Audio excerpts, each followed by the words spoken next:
चलो बैठ जाओ आप कार्टून प्ले कर लो। अस्सलाम वालेकुम एवरीवन, कैसे हैं आप सब लोग? उम्मीद है खैरियत से होंगे। मैं हूं डॉक्टर हसीब और आप देख रहे हैं मेरा ऑफिशियल यूट्यूब चैनल। अच्छा जी, इलेक्शन जो है वो बेटी आवाज़ थोड़ी कम कर लो इसकी, छोड़ो मैं कर देता हूँ। चलें, इलेक्शन जो है वो दिन ब दिन करीब आते जा रहे हैं और सियासी सूरत हाल जो है वो बिगड़ती जा रही है। मेरी वैसे कोशिश यही होती है कि पॉलिटिकल पोस्ट ना की जाए, लेकिन मसला ये है कि मुल्क के हालात ऐसे हैं कि पॉलिटिक्स को डिस्कस किए बगैर ज़िंदगी गुजारी नहीं जा सकती। और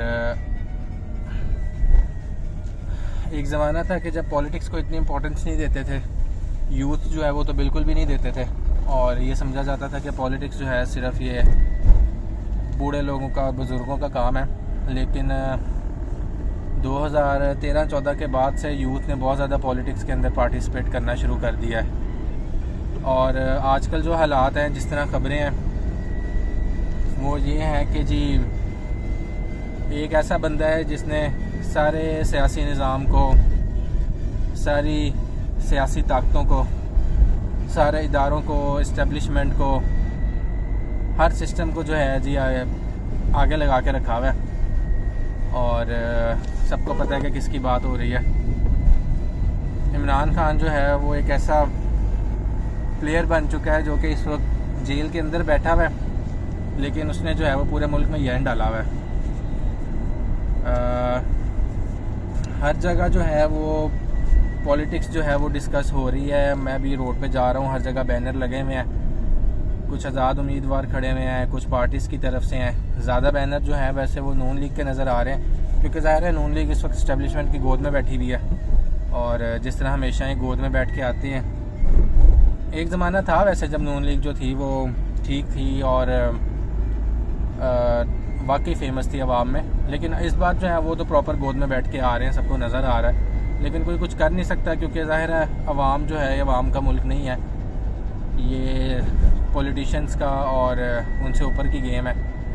बहरहाल नून लीग के ज़्यादा बैनर्स नज़र आ रहे हैं, उनकी इलेक्शन कैंपेन जो है वो भी नून लीग की ज़्यादा है। मेरा भी कुछ पीछे से पॉलिटिकल बैकग्राउंड है, उसके अंदर भी मैंने देखा है कि वहाँ पे भी जो नून लीग है वो ज़्यादा स्ट्रॉन्ग है। मोस्टली जगहों पे स्ट्रॉन्ग इस वजह से नहीं मैं कह रहा कि अवाम उनके साथ है, स्ट्रॉन्ग मैं इस वजह से कह रहा हूँ कि उन्होंने ख़र्चा काफ़ी किया है, काफ़ी पैसा लगा रहे हैं, अवाम में पैसा बांट रहे हैं, खाने शाने खिला रहे हैं, तो इस वजह से मैं स्ट्रॉन्ग कह रहा हूँ। वरना तो नून लीग जो है वो मेरा ख्याल है बिल्कुल फारिग है इस वक्त। तो बात यह है कि एक बंदा है जिसने सारी जो पार्टीज़ हैं, आर्मी है, इस्टेब्लिशमेंट है, सबको आगे लगा के रखा हुआ है इस वक्त, और जेल के अंदर से बैठ के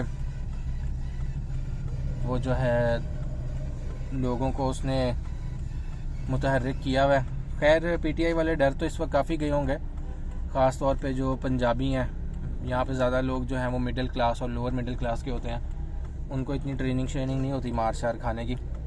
लेकिन अभी मैं एक बड़े मज़े की चीज़ जो आज डिस्कस करना चाह रहा था वो था ये जो संडे को इमरान खान ने कॉल दी हुई थी, जेल में बैठ के इमरान खान ने कॉल दे दी है कि ये जो 28 का संडे गुजरा है उस पर थी तहरीकें थी, मुख्तलिफ़ जगहों पे एहतजाज थे, क्योंकि मेन स्ट्रीम मीडिया नहीं दिखा रहा था, तो उसकी वीडियोज़ जो हैं वो बड़ी देर बाद सोशल मीडिया पे आई हैं और मेरी न्यूज़ फीड पे भी आज कल रात से ही आना शुरू हुई हैं, यानी कि मंडे की रात से।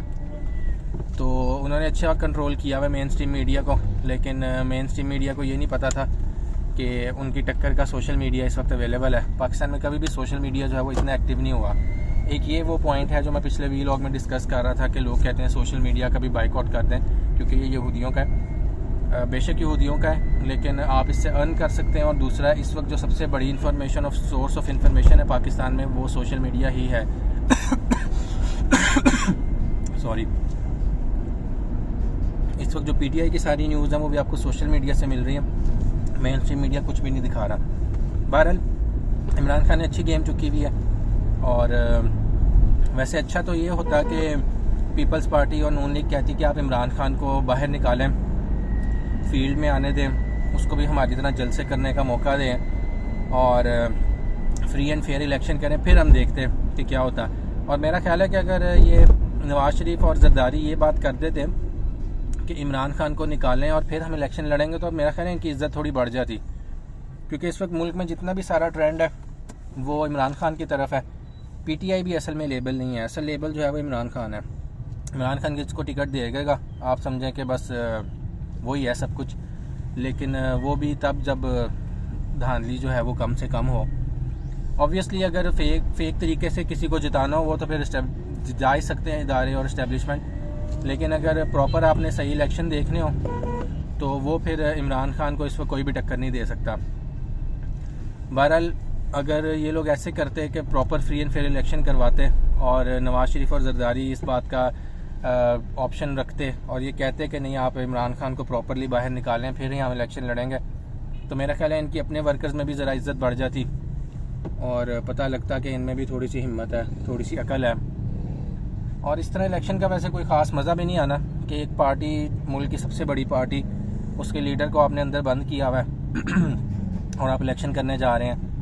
पीटीआई के सारे इन्होंने जो कैंडिडेट्स हैं उनको तोड़ा हुआ है, किसी को कोई निशान दिया हुआ है। हमारे एरिया में भी अब निशान जो है वो बदला हुआ है, हर जगह पे निशान डिफरेंट है लोगों के। उससे ज़्यादा बड़ा मसला एक और आ रहा है जो कि आपने ज़रूर देखना है कि 8300 पे मैसेज करके आपने चेक करना है कि आपका वोट किस एरिया का है। मेरा वोट जो है वो ये बात सच है कि उन्होंने लोगों के वोट जो हैं वो दूर दूर कर दिए हैं ताकि लोग हिम्मत ना कर सकें वोट देने के लिए जाने की। हर हलके का वोट जो होता है उसके बिल्कुल पास जो सेंटर बन रहा होता है तकरीबन वहीं पे होता है, अनटिल अनलेस कि आप किसी और एरिया की आपकी रिहाइश हो और आप अपना एरिया चेंज किया हो तब आपका नाम पुराने एरिया में रहता है। लेकिन मैं जिस एरिया में रहता हूँ मेरी पूरी फैमिली के वोट वहाँ के हैं, लेकिन मेरा वोट उन्होंने दूर भेजा हुआ है। इसकी वजह पता नहीं क्या है, किस तरह उन्होंने मुझे बीच में से सिलेक्ट किया, लेकिन मेरा वोट इन्होंने फेंका हुआ है। हालांकि मैं कोई ऐसा पीटीआई का बहुत बड़ा कोई जाला या कोई वर्कर टाइप नहीं हूँ, ना मैं कभी पीटीआई के किसी कन्वेंशन में गया हूँ, ना मैं कभी किसी जलसे पे गया हूँ। मैं बस सोशल मीडिया पे एक्टिव रहता हूँ और ऐसा भी नहीं है कि पीटीआई की हर बात कोई मैं यस करूँ। जहाँ पे वो गलतियाँ करते हैं, जहाँ पे इमरान खान गलत होता है, मैं ज़रूर उसको पॉइंट आउट करता हूँ, लेकिन फिर भी इन्होंने मुझे उठा के कहीं दूर फेंका हुआ है बहरिया टाउन के पास। बहरहाल वोट तो इंशाल्लाह डालेंगे, किसको डालेंगे ये बताने की ज़रूरत नहीं है। पीटीआई को डालें, नून लीग को डालें, टीएलपी को डालें, जिसको मर्ज़ी डालें, वो किसी आज़ाद उम्मीदवार को डालें। मेरे अपने इलाके से मेरा एक क्लास फेलो है, वो आज़ाद उम्मीदवार के तौर पे खड़ा हो रहा है, हो सकता है मैं उसको वोट डाल दूँ। तो बात फिर ये आ जाती है कि इलेक्शन जो थे वो फ्री एंड फेयर होने चाहिए थे। क्योंकि इतना कुछ देखने के बावजूद भी अभी तक इदारों को और इस्टेब्लिशमेंट को, इलेक्शन कमीशन को ये पता नहीं चला कि इमरान खान को जेल में रखना जो है वो बेवकूफ़ी है। ये इलेक्शन नहीं है, ये समझ लें आपके एक कोई स्टार प्लस का ड्रामा चल रहा है। सास बहू आपस में लड़ रहे हैं और घर के बुज़ुर्ग को इन्होंने अंदर तून के रखा हुआ है। बुज़ुर्ग को ज़रा बाहर आने दें, उसको लाठी पकड़ाएं तो फिर देखें ये इनकी कैसी दुर्गत बनाता है, लेकिन खैर नहीं आने देंगे। दूसरी जो एक परेशान कुन खबर आजकल चल रही है वो ये है कि इमरान खान को कुछ सज़ाए मौत देने का सीन चल रहा है। मुझे समझ नहीं आती कि मुल्क में इतने बड़े बड़े बदमाश हैं, इतने बड़े बड़े टेररिस्ट हैं, इतने करप्ट लोग हैं, उनको इन्होंने सज़ाए मौत नहीं दी। तो एक लीडर जिसको पाकिस्तान की 70% आवाम जो है वो चाहती है, तो उसको ये कह रहे हैं कि जिसे सज़ाए मौत देनी है। मे बी ये कोई पॉलिटिकल स्टंट हो इलेक्शंस के अंदर लोगों को परेशान करने के लिए। और यहाँ पे क्या हो गया, हो सकता है सिर्फ इलेक्शंस की वजह से लोगों को परेशान करने के लिए इन्होंने ऐसा किया हो, क्योंकि मेरा नहीं ख्याल कि इतना बड़ा लीडर, इतना फेमस लीडर और जिसको आवाम भी इतनी ज़्यादा चाहती हो, उसको इस तरह इनको सज़ाए मौत वगैरह की तरफ बात लेके जानी चाहिए। ठीक है, भुट्टो के ज़माने में भुट्टो को उन्होंने दे दी थी, आवाम तो उसके साथ भी बहुत थी, लेकिन उस वक्त लोगों के अंदर इतना शऊर नहीं था, इतनी लोगों के अंदर सेल्फ अवेयरनेस नहीं थी। सबसे बड़ी बात कि सोशल मीडिया नहीं था तब, तो उसकी वजह से बहुत डिफरेंस पड़ता है। ज़रा सी खबर होती है तो लोगों को वो फ़ौरन पता लग जाता है कि अच्छा जी मुल्क में ये होने लगा। वो एक सोशल मीडिया पे कॉल आती है तो वो सारे लोग मुँह उठा के बाहर आ जाते हैं। पहले ज़माने में ऐसे नहीं होता था, भुट्टो के ज़माने में, और लोग मेरा ख्याल है तब इतने इनिशिएटेड नहीं थे, डरते थे।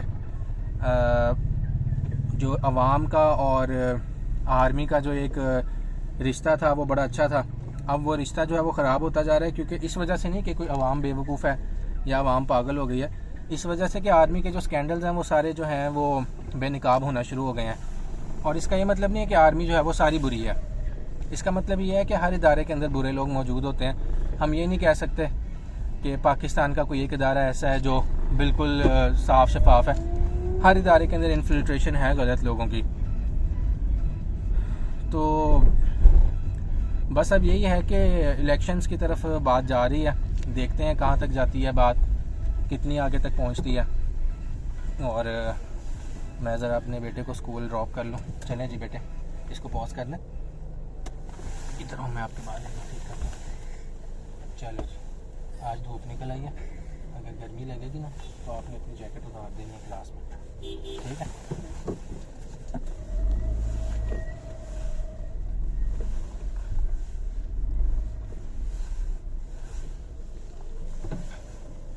चलें जी, अभी अंकल आपको आके ले जाते हैं, लंच फिनिश कर लेना अपना, ओके। चलो जी, अल्लाह हाफिज़, अल्लाह हाफिज़। चल चल बेटे, उधर पीछे लोग वेट कर रहे हैं। अल्लाह हाफिज़।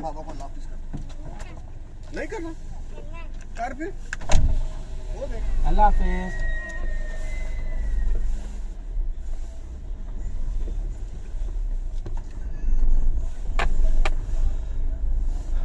अच्छा जी,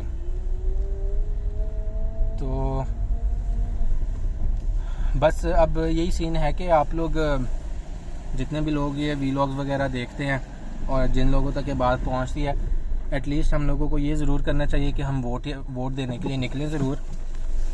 और ये किसी पे लेबल ना लगाएं कि कोई किसी पार्टी का है या कोई ऐसा है या कोई वैसा है। हर किसी की अपनी अपनी एफिलिएशन होती है हर पार्टी के साथ, लेकिन ये ज़रूर देखें कि सच्चाई किस तरफ है, ईमानदारी किस तरफ है, और ये भी देखें कि कौन सा लीडर है जिसके ऊपर जो केसेस हैं वो वाकई जेन्युइन है और किसके ऊपर सिर्फ एक मन घड़क जो हैं वो केसेस किए गए हैं। ऑब्वियसली ये केस तब सच्चा लगता है जब आवाम को पता हो कि इस बंदे ने ये गलत काम किया हुआ है। अब नून लीग की अगर बात की जाए तो वहाँ के लोगों को ऑलरेडी पता है कि हमारा हमारा लीडर जो है वो करप्ट है, लेकिन उनका ये मोटो है कि जी खाता है तो लगाता भी है। हालांकि ये इस चीज़ की बिल्कुल गुंजाइश नहीं है, खाने की गुंजाइश बिल्कुल भी नहीं है। लीडर ऐसे नहीं हुआ करते थे कि चलो जी थोड़ा सा खा लिया थोड़ा सा लगा दिया, हम लोग इस चीज़ को एक्सेप्ट नहीं करते। ये सिर्फ नून लीग के जो जाहिल हैं थोड़े से वो करते हैं। आई एम सॉरी अगर कोई नून लीग का बंदा है सुन रहा है, मैं माजरत चाहता हूँ, लेकिन अगर ऐसी सोच है तो ये बहुत ही फजूल सोच है कि अगर वो खाता भी है तो चलो लगाता भी है। बिल्कुल नहीं होना चाहिए, उसको सिर्फ लगाना चाहिए, खाना उसका मकसद है ही नहीं। उसकी जितनी पे बनती है, जितना उसका मुआवजा बनता है, उस हिसाब से वो यूज़ करे। लेकिन जिस तरीके से इन लोगों ने मुल्क को खाया, अब जरदारी के बारे में सबको पता है कि वो बहुत बड़ा बदमाश है, कितने कत्ल किए हैं उसने, कितनी जगहों पे वो भत्ते लेता है, कितनी जगहों पे वो बदमाशी करता है। तो अगर इस तरह के लीडर्स को आप लीडर मान रहे हैं और उनको इलेक्शन करने की इजाज़त दे रहे हैं और वो जेल से बाहर फिर रहे हैं, तो फिर इमरान खान तो उनके सामने कुछ भी नहीं है। एक बंदा जिसके ऊपर 300 केस बना दिए हों, तो क्या आपको लगता है कि 300 केस सच्चे हो सकते हैं? वो तो बेचारी किस्मत थी इमरान खान की कि वो साइफर में और इसमें तोशाखाना केस में आके थोड़ा सा स्ट्रक हो गया, लेकिन वो भी अगर देखा जाए तो वो कोई इतने ख़ास पावरफुल केस नहीं है। वो अभी तक सिर्फ इसलिए सीन चल रहा है कि इमरान खान को उन्होंने पॉलिटिक्स से, इलेक्शन से दूर रखना है, तो इसलिए अभी तक वो बेचारा फंसा हुआ अंदर। बहरहाल होना तो वही है जो अल्लाह चाहता है। एट द एंड हम मुसलमानों का फिर ये बिलीव रह जाता है कि चलो जी अल्लाह खैर करेगा, वाकई अल्लाह ही खैर करेगा और इस मुल्क के अंदर कोई हालात रह नहीं गए। लेकिन ये है कि आवाम को चाहिए कि वो ज़रूर निकले और वोट वगैरह दें आप लोग, ताकि जो टर्न आउट है वो अच्छे से अच्छा हो सके। वोट देने से पहले ज़रूर सोचें कि 9 मई को इन्होंने क्या किया पीटीआई के साथ। वोट देने से पहले ये भी सोचें कि इस मुल्क को इस हालात तक कौन लेके आया है। ये भी सोचें कि जी आज से 2 साल पहले महंगाई के क्या हालात थे और आज महंगाई के क्या हालात हैं। सारी बातों को सोचें। मैं ये नहीं कह रहा कि किस पार्टी को वोट दें, लेकिन ये बातें सोचें कि इस वक्त हमारा मुल्क कहाँ खड़ा है, हमारे पासपोर्ट की क्या वैल्यू रह गई है, हमारी ट्रेड्स कितनी रह गई हैं और जॉब्स का क्या हालात हैं। सारे हालात बहुत बुरे हैं। ये सारी चीज़ें सोचें आप वोट देने से पहले, लेकिन वोट ज़रूर दें, क्योंकि इस वक्त जो हमारे मुल्क में सिस्टम चल रहा है वो इलेक्शंस की वजह से जो डेमोक्रेटिक सिस्टम है वही चल रहा है और हमें इसके साथ गुजारा करना पड़ेगा। ऑल दो कई लोग जो हैं वो इस सिस्टम को भी एक्सेप्ट नहीं करते।